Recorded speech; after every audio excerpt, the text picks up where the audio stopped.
அனைத்து நண்பர்களுக்கும் வணக்கம். உங்கள் ஆஸ்ட்ரோ பழனிசுவாமிகள் பேசுகிறேன். இந்த காணொளியில கன்னி ராசிக்கு 2025 செப்டம்பர் மாதம் எப்படி இருக்கும் என்பதை பற்றி பொது பலனாக பார்க்கலாம். இது ஒரு கைடன்ஸ்க்கான பதிவு மட்டுமே. இந்த கன்னி ராசியை பொறுத்தவரை இந்த செவ்வாய் ராசியிலே இருக்கு. 7ஆம் இடத்துல சனி வக்ரம். சில பேரால் உங்களுக்கு ஒரு மன வருத்தங்கள் தான். மன வருத்தம், அவங்களுக்கு நீங்க செலவு பண்றது, டேக் கேர் எடுக்கிறது, குறிப்பா உங்களை சுத்தி இருக்கக்கூடிய உறவுகள் தான்.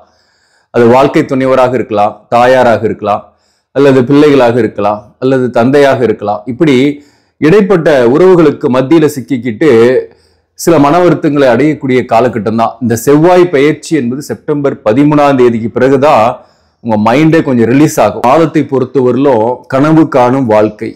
நீங்க ஒருத்தர்கிட்ட பழகிட்டு இருந்திருக்கீங்க அப்படின்னாக்க, ஒரு ரிலேஷன்ஷிப்பா அல்லது ஒரு நட்பா பழகிட்டு இருக்கீங்க அப்படின்னா கூட அந்த நட்பு அல்லது ரிலேஷன்ஷிப் உங்களை விட்டு விலகி போயிருக்கும். தனிமை. ஆனாலும் இந்த தனிமை உங்களுக்கு ஒரு ஞானத்தை ஏற்படுத்தி இருக்கும். அதே போல இந்த மாதத்தை பொறுத்தவரை ஒரு ஐசோலேட் பண்ண மாதிரி, ரொம்ப ஒரு லோன்லினஸ் ஃபீல் பண்ற மாதிரியான சூழ்நிலைகள் இந்த காலகட்டத்தில் இருக்கும். ஏன்னா இந்த சூரியனை பொறுத்தவரை ராசிக்கு 12ல இருக்கும் போது தனிமையை ஃபீல் பண்ற மாதிரி தான் இருக்கும். இந்த செப்டம்பர் ஃபுல்லாவே பாத்தீங்கன்னாக்க உறவு நிலையில ஒரு மிஸ் அண்டர்ஸ்டாண்டிங், கருத்து வேறுபாடு இப்படிதான் இருந்துகிட்டு இருக்கும். வாக்குவாதம் செய்யாம பொறுமையா இருக்கிறது, சகிப்புத்தன்மையோட இருக்கிறது மட்டுமே இந்த காலகட்டத்தை கடக்கிறதுக்கு ஒரு சிறந்த வழி. கடனுடைய அழுத்தமும் கொஞ்சம் இருக்கும். கடன் வாங்கி செலவு பண்ணக்கூடிய சூழ்நிலையும் கடந்த காலங்கள்ல நிறையவே உண்டு கன்னிராசிக்கு. அது சுப கடனாக இருந்தா கூட இந்த நேரத்துல உங்களுக்கு ஒரு மன அழுத்தத்தை அந்த கடன் கொடுக்கும். அதாவது இந்த சனியும் செவ்வாயும் பார்த்துக்கிச்சுனாவே அமைதியா இருக்கிறது ஒண்ணுதான் இதுக்கு பெட்டரான சொல்யூஷனே. அதாவது மூன்றாவது நபர்களுடைய பிரச்சனையில நாமளும் போய் தலையிடக்கூடாது. அதே போல அந்த மூன்றாவது நபரை நம்ம குடும்ப வாழ்க்கையில தலையிடவும் அனுமதிக்க கூடாது. பிறருடைய பிரச்சனைக்கு நாம கருத்து சொல்லலாம்னு போனாகவே அது நம்மளை நோக்கி அந்த பிரச்சனை வந்துடும். வம்பு வழக்குகள்லாம் கூட சில நேரங்கள்ல ஏற்படக்கூடிய வாய்ப்பு சில பேருக்கு உண்டு. அதாவது நம்ம ஜாதகப்படி தசாபுக்தி சரியில்லைன்னா தான் சொல்றேன். தசாபுக்தி நல்லாதான் இருக்கு, ஆனாலும் இப்ப நேரம் எனக்கு ரொம்ப கஷ்டமா இருக்கு, நான் நினைக்கிறது ஒண்ணு நடக்கிறது ஒன்னாவே இருந்துகிட்டு இருக்குது, நான் கண்ட கனவு போல என் வாழ்க்கை இல்லை என்று நீங்க நினைக்கிறீங்கன்னா, சோ இது பாத்தீங்கன்னாக்க ஒரு கண்டகச்சனியை இன்னும் கொஞ்சம் ஆக்டிவேட் பண்ற மாதிரி இருக்கும். 12ஆம் பாவகத்துல சூரியன் இருக்கிறதுனால கேதுவோட தாம்பத்திய வாழ்க்கை இல்ல, தாம்பத்திய சுகம் இல்ல, கணவன் மனைவிக்குள் கொஞ்சம் கருத்து வேறுபாடு, மிஸ் அண்டர்ஸ்டாண்டிங் இப்படிதான் இருந்துகிட்டு இருக்கும். ஒரே வீட்டுல இருந்தா கூட தனித்தனியா இருக்கக்கூடிய சூழ்நிலை, தனித்தனி அறைகளில் இருக்கக்கூடிய சூழ்நிலைகள் இருக்கும். அல்லது தொழில் காரணமாக பிரிந்து இருக்கக்கூடிய சூழ்நிலையும் சில பேருக்கு ஏற்படும். இது எல்லாமே பாத்தீங்கன்னாக்க முதல் 15 நாள் 16ஆம் தேதி செப்டம்பர் 16ஆம் தேதி ராசிக்கு பயிற்சி ஆகிறார் சூரியன். அதே போல செவ்வாயும் செப்டம்பர் 13ஆம் தேதி 2ஆம் பாவகத்துக்கு வந்துடும். 2ஆம் பாவகத்திலிருந்து தன் வீட்டிய 8ஆம் பாவகத்தை பார்க்கறது ஒரு விபரீத ராஜயோகம் மாதிரி ஆயிடும். அதே போல புதனும் பாத்தீங்கன்னாக்க செப்டம்பர் 15ஆம் தேதியிலிருந்து ஆட்சி உச்சம் பெறார் ராசிலேயே. மாதத்தோட பிற்பகுதியிலிருந்து ஏற்றால் ஒரு 45 நாள் பட்ட கஷ்டத்துக்கு ஒரு விடை கிடைக்கும். தனிமை இனிமை அப்படின்ட்டு நம்ம ஆகஸ்ட் மாத பலனுக்கு கூட நான் போட்டிருந்தேன். அதே மாதிரி உங்களுக்கு இந்த தனிமை ஒரு இனிமையை ஏற்படுத்தக்கூடிய காலகட்டம் தான் இந்த செப்டம்பர் 15க்கு மேல பாத்தீங்கன்னாக்க சில உறவுகள் உங்களை நோக்கி வரலாம். புதிய உறவுகள் சில பேருக்கு ஏற்படலாம். இளைய தலைமுறையாக இருக்கீங்கன்னாக்க புதிய உறவுகள் ஏற்படலாம். ஆல்ரெடி மேரேஜ் ஆயிடுச்சு எனக்கு அப்படின்னா கூட சில பேருக்கு ஒரு நட்பாகவோ அல்லது ஒரு எதிர்பார்ப்புடைய ரிலேஷன்ஷிப் ஆகவோ சில உறவுகள் உங்களை தேடி வரலாம். தேடி வரும் உறவுகள் உங்களுக்கு மன ஆறுதலை கொடுக்கலாம். இந்த நேரத்துக்கு நல்லவர்களுக்கு தான் சோதனைகள்லாம். அதனால எதுலையும் ஒரு எச்சரிக்கை உணர்வோடு செயல்படுறது மட்டும்தான் நல்லது. அதே போல இந்த காலகட்டத்தை பொறுத்தவரையிலும் செப்டம்பர் 14ஆம் தேதி வரலும் சுக்கிரன் லாபஸ்தானத்துல இருக்கிறார் 11ஆம் பாவகத்துல. நேரத்துல வாழ்க்கை ஜீவன அமைப்புக்கு தேவையான பணம் எல்லாம் வந்துகிட்டு தான் இருக்கும், பிரச்சனை கிடையாது. இந்த 11ஆம் பாவகத்துல சுக்கிரன் இருக்கிறதுனால எதிர்பாலினர் உறவு சில பேருக்கு ஏற்படும். அதனால ஒரு மகிழ்ச்சியையும் ஏற்படுத்தும். மேலும் ராசியாதிபதி ஆட்சி உச்சம் பெறும் போது மாதத்தோட பிற்பகுதியில எது வந்தாலும் பார்த்துக்கலாம், தைரியமா இறங்கி செயல்படுவீங்க. உங்களுடைய தன்னம்பிக்கை கூடும். எந்த ஒரு முயற்சிகளிலும் வெட்டு 1 துண்டு 2ன்னு இறங்கி பார்த்துடலான்னு இறங்குவீங்க. அதுல ஜெயிக்கவும் வாய்ப்பு உண்டு. ஆனா சூரியனும் சேர்ந்து ராசியில் இருக்கிறதுனால கோபம் இருக்கும். அதே சமயத்துல ஹெல்த்ல கொஞ்சம் கவனம் செலுத்திங்க, உடல்நல விஷயத்துல கவனம் செலுத்திங்க. தூக்கமின்மை என்பது மாதத்தோட முதல் பகுதியிலும் சரி பிற்பகுதியிலுமே கொஞ்சம் இருக்கு. அந்த சூரியன் 12ல இருக்கும் போதும் சரியான தூக்கம் இல்லை, தனித்து இருக்கிற மாதிரி சூழ்நிலை.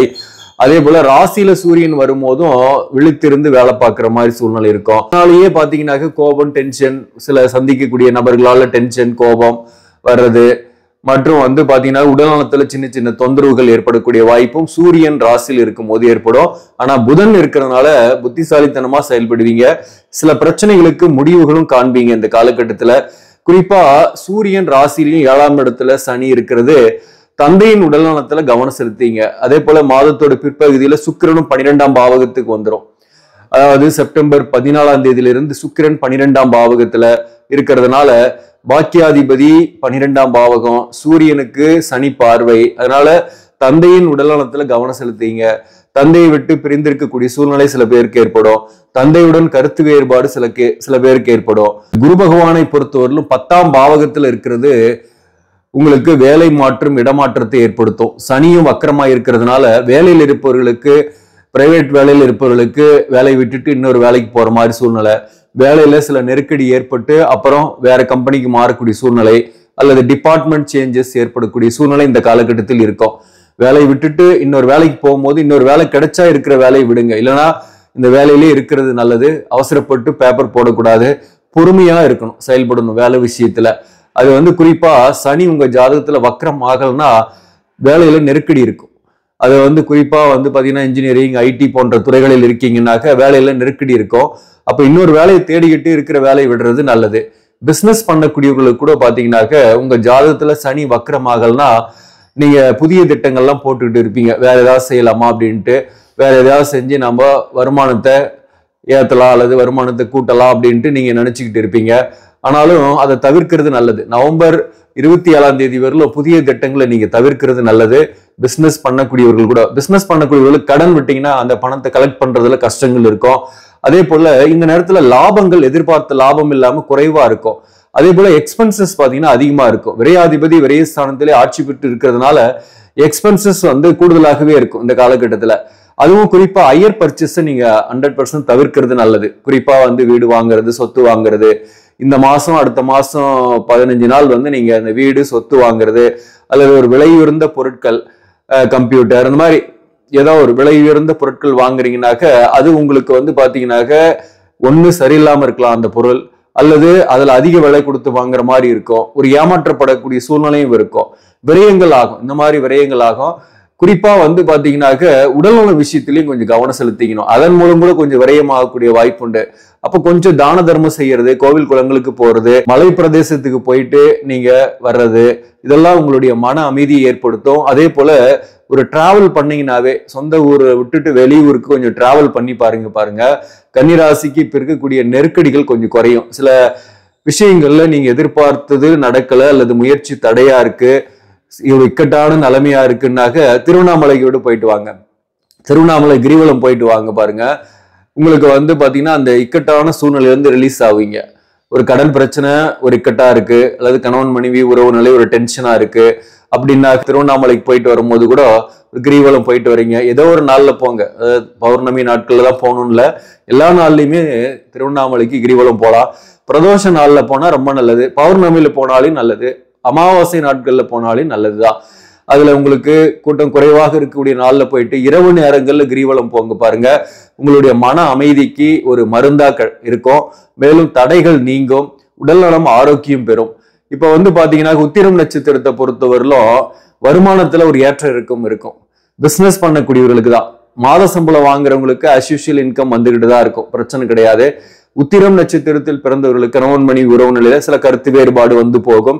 பிள்ளைகளால செலவுகள் அல்லது பிள்ளைகளால மன வருத்தம் ஏற்படக்கூடிய காலகட்டம். உத்திரம் நட்சத்திரத்தில் பிறந்திருக்கீங்க, இளைய தலைமுறையாக இருக்கீங்கன்னாக்க எதிர்ப்பாளினுடைய நட்போ அல்லது காதலோ ஏற்படக்கூடிய வாய்ப்பும் உண்டு இந்த காலகட்டத்தில். அதே போல உத்திரம் நட்சத்திரத்தில் பிறந்தவர்களுக்கு கடனுடைய அழுத்தமும் கொஞ்சம் ஏற்பட்டு நீங்கும். அடுத்தது அஸ்தம் நட்சத்திரத்தில் பிறந்தவர்கள் உடல்நல விஷயத்துல கவனம் செலுத்தீங்க.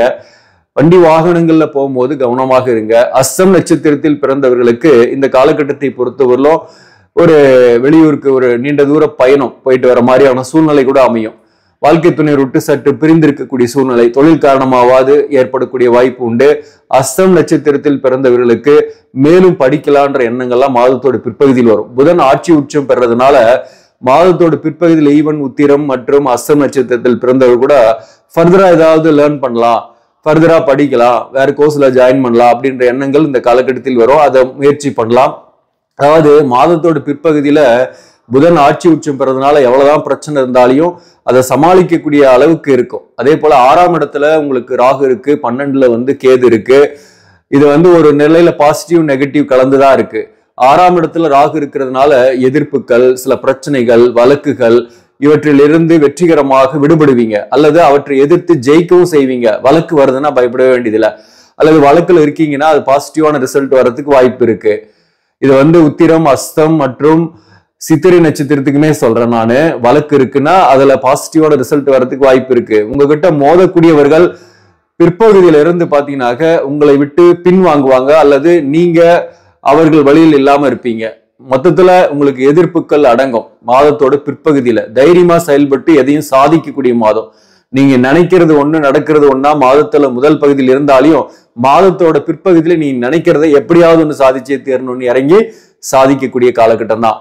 அதே போலதான் சித்திரை நட்சத்திரத்தில் பிறந்தவர்களுக்குமே ஒரு துணிச்சலாக செயல்பட்டு இந்த மாதத்தோட பிற்பகுதியில வெற்றிகளை அறுவடை செய்யக்கூடிய காலகட்டம். வேலை இல்லாதவர்களுக்கு வேலை கிடைக்கும்.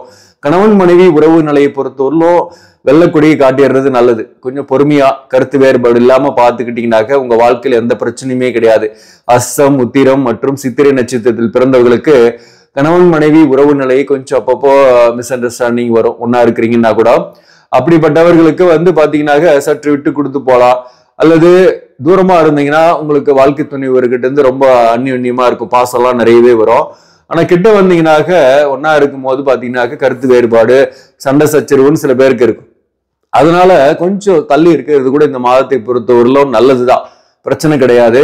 மேலும் பாத்தீங்கன்னாக்க எதிர்பாலினர் உறவும் சில பேருக்குலாம் ஏற்படக்கூடிய வாய்ப்பும் உண்டு.